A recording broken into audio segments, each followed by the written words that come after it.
Uridu an usalliya.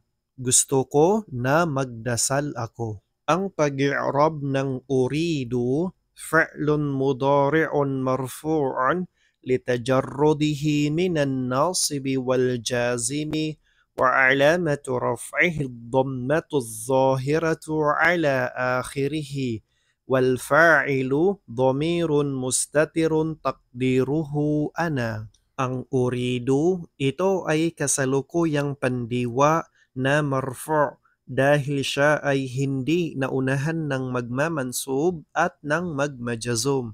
At ang alamah palatandaan ng kanyang pagiging marfu' ay ang klarong dhammah na makikita sa kanyang dulo. At ang kanyang fa'il, ang gumawa ng gawa ay dhamirun mustatir, dhamir na hindi nakikita, isipin siya bilang ana, bilang ako.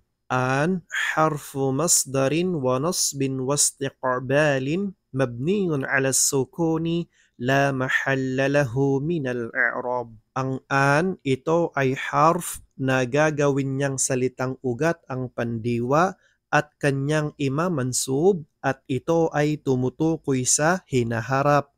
Siya ay mabni sa sukun at wala siyang kinalalagyan sa pag-i'rab. Usalliya fi'lun mudari'un mansubun bi an wa alamatu nasbihi al-fathatu adh-dhahiratu ala akhirih wal fa'ilu dhamirun mustatirun taqdiruhu ana wal masdarul muawwalu min an wal fa'li fi mahalli nasbin maf'ulun bihi. Ang usalliya, ito ay kasalukuyang pandiwa na naging mansub dahil saan at ang alamah palatandaan ng kanyang pagiging mansub ay ang klarong fatha na makikita sa kanyang dulo. At ang kanyang fa'il, ang gumawa ng gawa ay dhamirun mustatir, dhamir na hindi nakikita, itakdir siya, isipin siya bilang ana, bilang ako.